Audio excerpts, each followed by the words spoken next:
story of my life. I don't know wrong from right. Trying to stay together, but the tears ain't worth the fight. I say I don't wanna leave, but my mind keeps bleeding, please. She say I make her feel secure, but I bring her to her knees. See my eyes, we on double time. Evan Acklin and I are live at Villa on 63rd Street, right off Western. So what's up, Evan? How are you?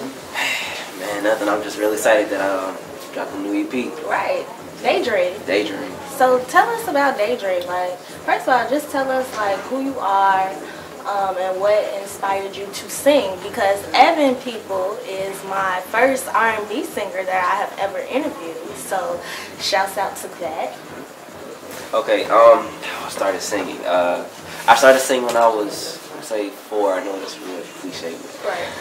I started singing when I was 4. Started in the church actually, and then got the inspiration from Michael, right, then Usher, and then I just started taking it and studying my craft, studying the music, and that's how I just began to just do more with the singing.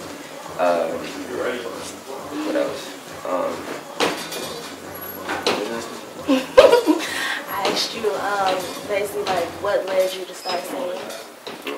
Well, yeah, just simply just watching people do perform, and like I said, Mike, right, watching that was my first inspiration when I saw Do You Remember the Time?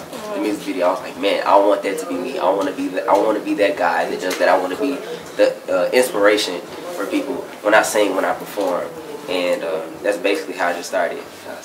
Okay. So what type of impact do you want your music to have on people and like the world around you? I want it to be rather positive and creative in the way that I write, rather than just speaking about the general stuff that's in sex and partying and all that other stuff. So I mean, I just wanted to start another generation where music used to be, rather than where it is now.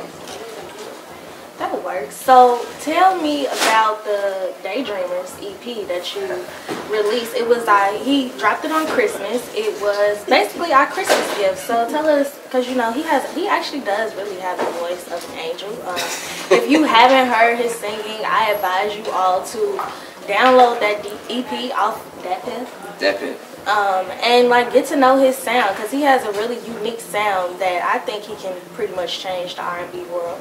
But what was your inspiration behind Daydream? Like, why the name? Daydream. Okay, so I was sitting in my dorm one day, and I was talking to my roommate. I was like, man, I think I'm gonna drop this EP. I think I want to do that. He was like, go ahead, do it.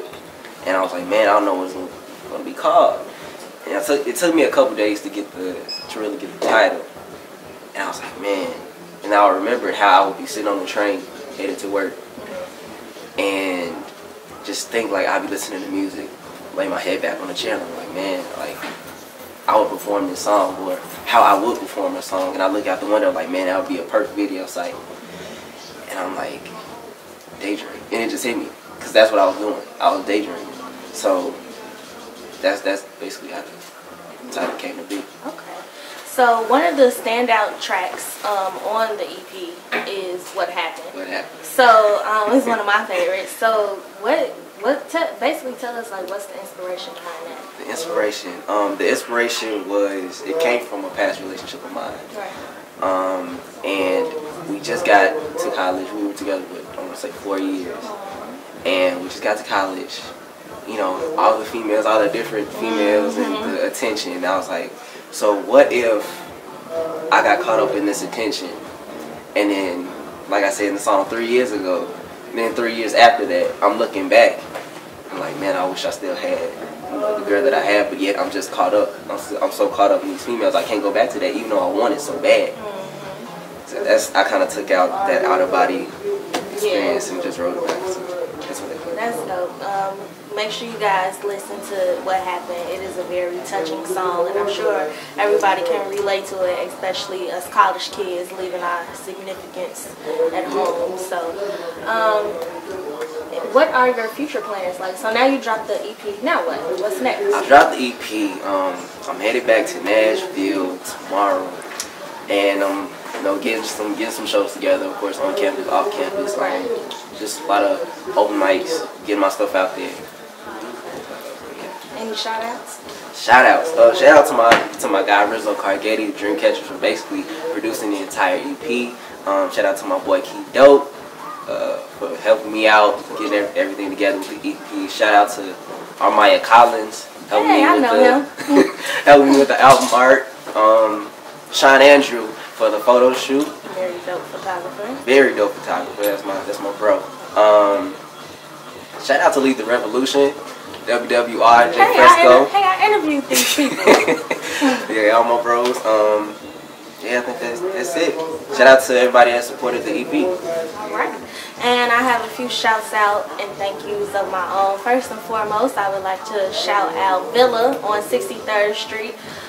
Come get you some shoes and such off 63rd and Western.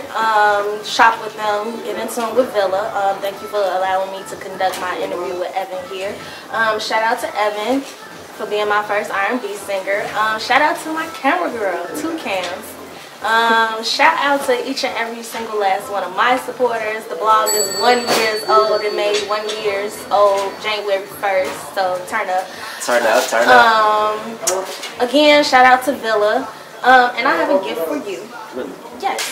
So you are one of the people who can have the Kween K button. Hey. So you got to get these personally by me, but they will be available online for sale very, very soon. So stay in tune for that. As always, visit the blog, allhailthequeenk.com. Follow me on Twitter at Team Kween K. And